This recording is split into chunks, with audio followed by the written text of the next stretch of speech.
Hi, this is a reading of something written in early March of 2009 called Dead Zen Master. Sir Buckminster Goodneve criticizes the Four Noble Truths of Neocon Buddhism. For one, here is the distinguishing of the experience that life is struggling.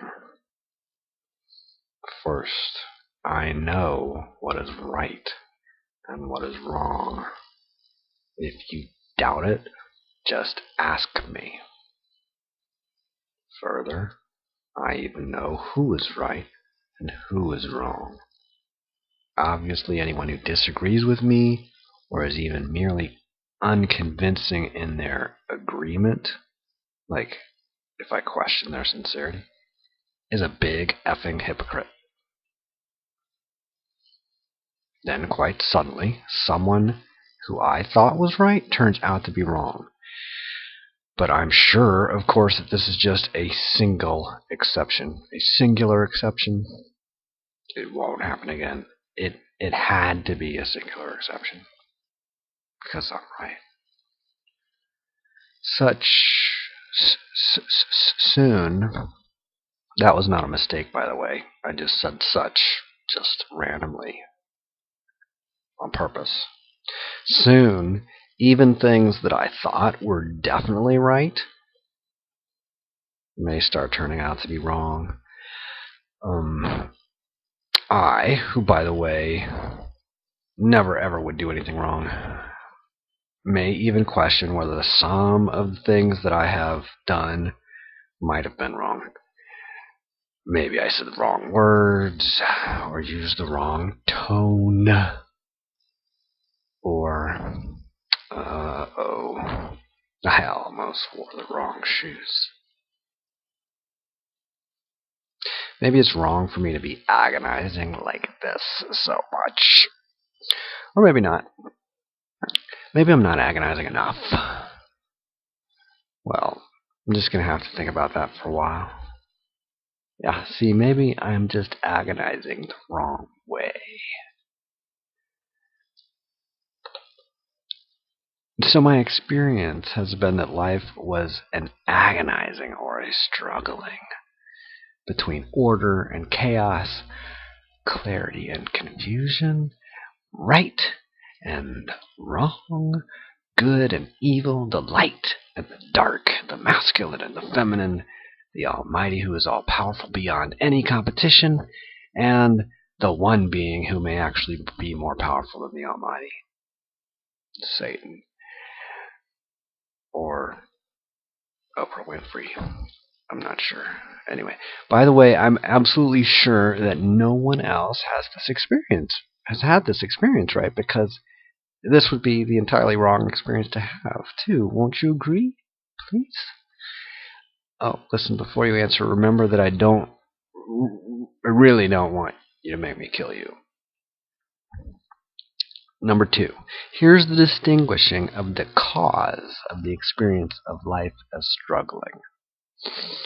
First, identify with concepts of how life should be. Second, identify inconsistencies between how life actually is and the concepts of how life should be. That includes, for instance, how I should be. So I identify how I should be and then look for inconsistencies about, like, what's wrong with me, stuff like that. Okay. Finally, struggle to make life from how it should not be into how it should be. Got that? Whenever that always fails, hey, Tiger, just keep struggling to produce different results with the same method. Or if the old concepts of how life should be ever lose magnetism, simply find or create some new concepts of how life should be. Now, after confirming that the same method produces the same results, always act very surprised. Again.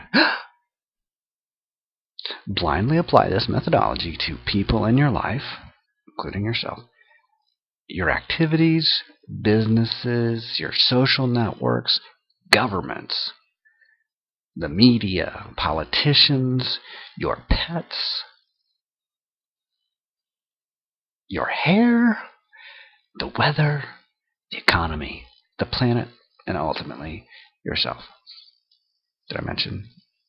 Apply this to you personally or me. For me, I apply it to me. Don't forget to always struggle to make yourself into what you are not. Like because you should be. Find something that you should be that you aren't. After all, otherwise God will condemn you to a living hell of eternity, struggling in vain to save yourself from reality. Number 3, here's the distinguishing of how to end struggling by divesting from the cause of struggling. Struggling is a something that I have been doing, like practicing, like cultivating. Whenever I notice that I've been producing the experience of life as struggling, with me in the central role of the heroic struggler, I threaten to fire myself.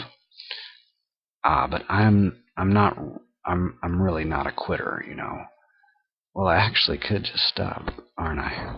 Didn't I? It couldn't have been that easy, wasn't it? Yes, I'm absolutely sure that I'm always right, at least about this. Number 4, here's the distinction of how to experience life as it really is.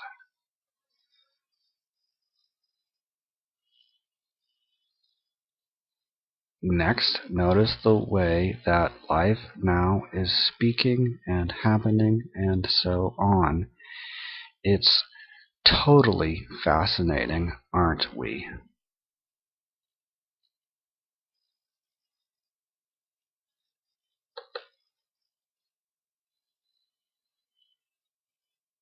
Is that it?